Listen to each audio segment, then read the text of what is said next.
Hello. In the last video, we learnt about the subject-object connection. In this video, we'll take up the different types of sentences. We construct or frame sentences for different reasons.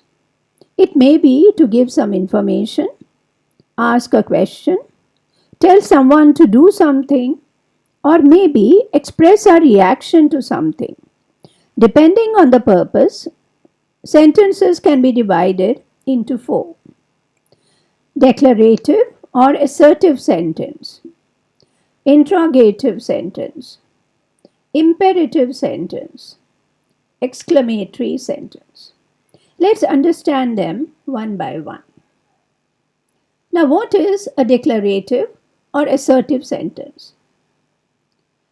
A major part of conversation, speech, or writing, if you observe, is related to statements, facts, information, and explanations. People make declarations or assertive statements.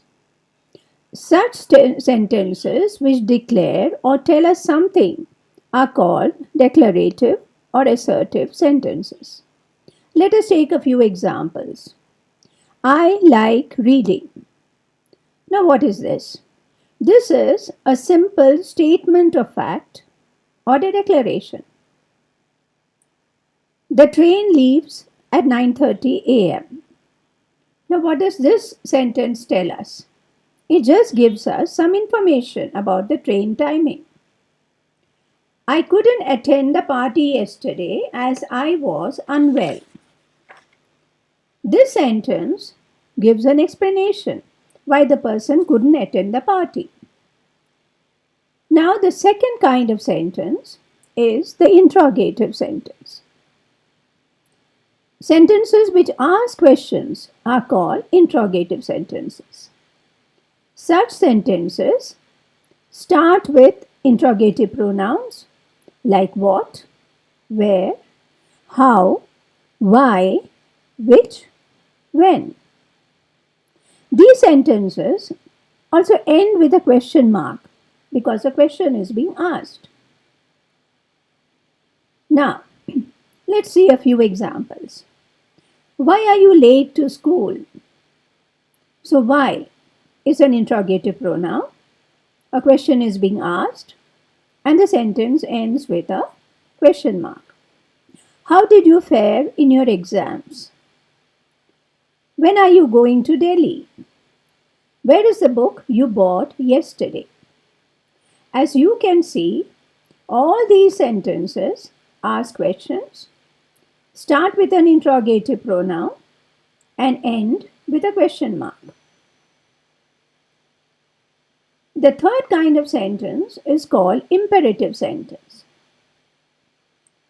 The name itself suggests that such a sentence expresses a command or an instruction or tells someone to do something. So, what does it do? It also expresses a request or a plea. It may give advice or issue a warning. Now, there are two features of an imperative sentence.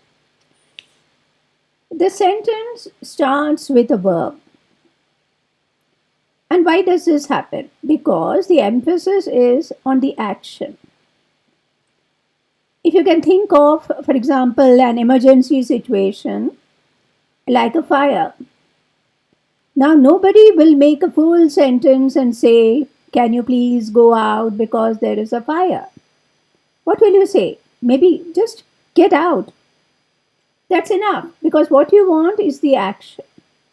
Similarly, instructions regarding first aid, you'll notice, always start with verbs. The second feature is that the subject is not mentioned specifically, it's only implied. Now, this is because when somebody is being instructed to do something, that person is right there before the speaker.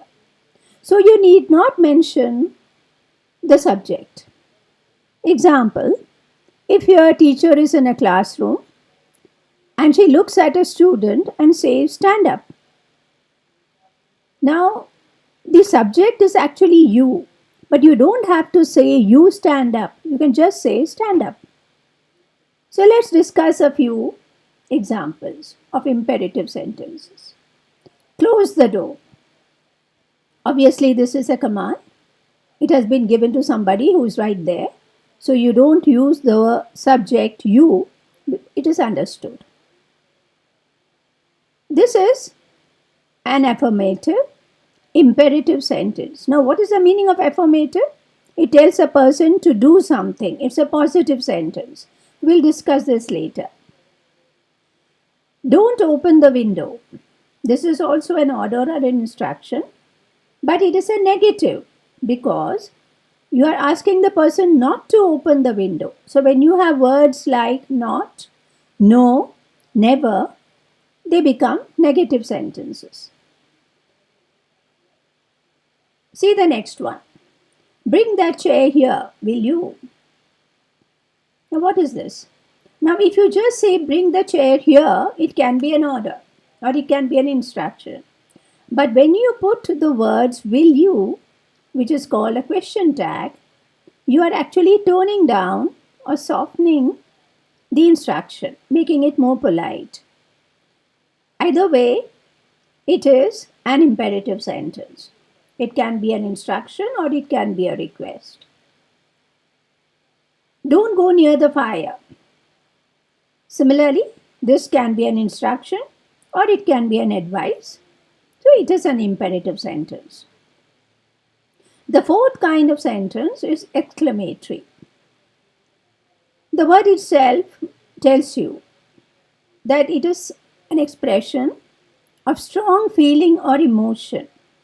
It may be a surprise, it may be shock, it may be excitement or delight. Let's see a few examples. What a lovely evening. Now, when you say this or when you read this, you can understand that the person is very excited. And you will find that a sentence like this ends with an exclamation mark. Now, this, as I told you, is an expression of excitement. Now we have the next one. Oh gosh, we lost the match. It's an expression of shock. I can't believe this. This is an expression of surprise.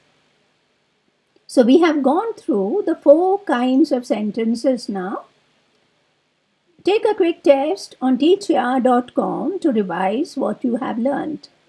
To take the test, scan the QR code with your mobile device or click on the link below the video.